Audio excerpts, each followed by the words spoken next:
Pernah kepikiran nggak sih gimana caranya jam tangan pinter kita bisa tahu detak jantung? Atau rumah pinter bisa nyalain lampu pas kita masuk? Nah, ternyata di balik semua keajaiban itu, ada semacam cetak biru yang super canggih. Hari ini, kita bakal bongkar tuntas arsitektur tiga lapis yang jadi otaknya semua perangkat Internet of Things. Biar gampang, kita langsung aja pakai contoh nyata ya. Coba bayangin deh, ada ladang yang bisa ngerasain kalau tanahnya kering, terus otomatis nyiram tanamannya sendiri. Keren kan? Nah, gimana coba caranya? Pertanyaan inilah yang bakal jadi pemandu kita buat menjelajahi cara kerja IoT. Nah, buat ngejawab misteri tadi, kita perlu ngikutin perjalanan datanya. Semua itu berawal dari sensor yang ngumpulin data dari dunia nyata, terus data itu dikirim lewat jaringan, diolah di cloud, dan akhirnya sebuah perintah dikirim balik buat ngelakuin sesuatu di dunia nyata lagi. Oke, perhentian pertama kita, lapis persepsi. Anggap aja ini tuh kayak indera sama tangannya sistem IoT. Disinilah semua interaksi dengan dunia fisik benar-benar terjadi. Jadi, fungsinya simpel banget sebetulnya. Ini adalah bagian yang merasakan lingkungan sekitarnya. Ya, persis kayak panca indera kita lah. Lapisan ini yang menyentuh, melihat, dan mendengar untuk sistem cerdas kita, lalu mengubah semua itu jadi data digital. Nah, di lapisan ini ada 3 pemain utama. Pertama, sensor. Contohnya, sensor kelembaban tanah atau sensor suhu DHT11. Tugasnya ya buat ngukur kondisi fisik. Kedua, aktor. Ini yang bertindak, kayak relay buat nyalain atau matiin pompa air. Dan yang ketiga, microcontroller, otak kecilnya di lapangan, kayak ISP32 yang jadi komandan buat sensor dan aktor ini. Oke, datanya udah kekumpul nih. Terus gimana? Ya harus dikirim dong buat dianalisis. Nah, disinilah lapis jaringan masuk.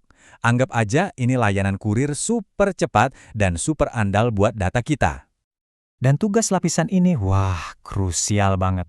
Dia harus mastiin paket-paket data, entah itu data dari sensor ke cloud, atau perintah dari cloud ke perangkat, sampai di tujuan dengan selamat, utuh, dan aman. Tanpa lapisan ini, perangkat pintar kita bakal buta dan bisu, terisolasi sendirian. Tapi ngirim datanya ini juga ada caranya, nggak bisa asal. Ada berbagai pilihan kurir atau protokol. Contohnya MQTT. Ini ibaratnya kurir yang super efisien, modelnya publish, subscribe. Cocok banget buat perangkat yang ngirim data-data kecil terus-terusan tanpa harus nunggu balasan. Nah, di sisi lain, ada HTTP. Ini yang biasa kita pakai buat browsing web. Modelnya request response, dan lebih pas buat perintah yang lebih gede dari pengguna. Milih yang tepat itu penting banget buat efisiensi sistem.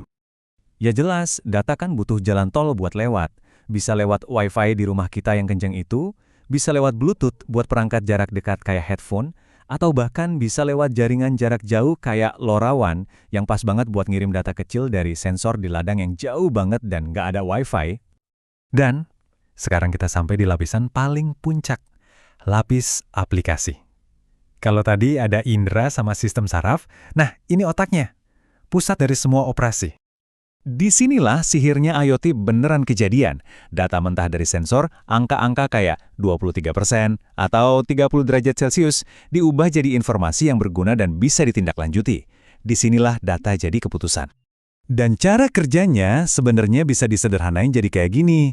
Logika jika-maka yang super simple ini, atau yang biasa disebut rules engine, adalah jantung dari otomasi cerdas.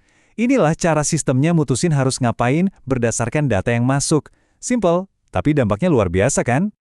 Nah, sekarang muncul pertanyaan penting. Otak ini enaknya ditaruh di mana? Edge computing itu naruh kecerdasannya langsung di perangkatnya. Ini bagus banget buat respon super cepat, kayak di mobil otonom, dan bisa jalan bahkan tanpa internet. Sebaliknya, cloud computing ngirim semua data ke server raksasa buat dianalisis, jadi kekuatan prosesnya hampir nggak terbatas. Seringnya sih, sistem terbaik itu gabungan keduanya. Keputusan cepat diambil di edge, analisis mendalam dilakukan di cloud. Oke, semua kepingan puzzle-nya udah ada di tangan kita. Yuk, kita balik lagi ke pertanyaan di awal tadi, dan kita lihat gimana sih ladang pintar itu benar-benar bekerja. Pakai ilmu baru kita ini. Mari kita lacak perjalanannya bareng-bareng. Di lapis persepsi, sensor kelembaban tanah ngebaca kalau tanahnya kering. Data ini lalu dikirim lewat lapis jaringan pakai protokol MQTT melalui koneksi Wi-Fi. Dan akhirnya, di lapis aplikasi, sebuah aturan di server cloud ngelihat, wah, kelembabannya di bawah batas. Dan langsung kirim perintah balik lewat jaringan buat ngaktifin si aktuator, yaitu pompa air. Semuanya nyambung, dari tanah ke cloud terus balik lagi ke tanah. Jadi intinya apa? Ini bukan cuma soal ladang pinter loh. Kerangka kerja 3 lapis ini, persepsi, jaringan, dan aplikasi itu cetak biru yang sama persis di balik rumah pintar yang kita tinggali, kota pintar yang ngatur lalu lintas, sampai pabrik-pabrik canggih yang mengoptimalkan produksinya. Nah, ini yang bikin kita mikir. Kalau cetak birunya udah ada di tangan kita, kemungkinannya kan jadi nggak terbatas ya.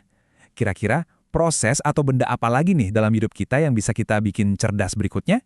Masa depan ada di tangan kita buat ngebangunnya.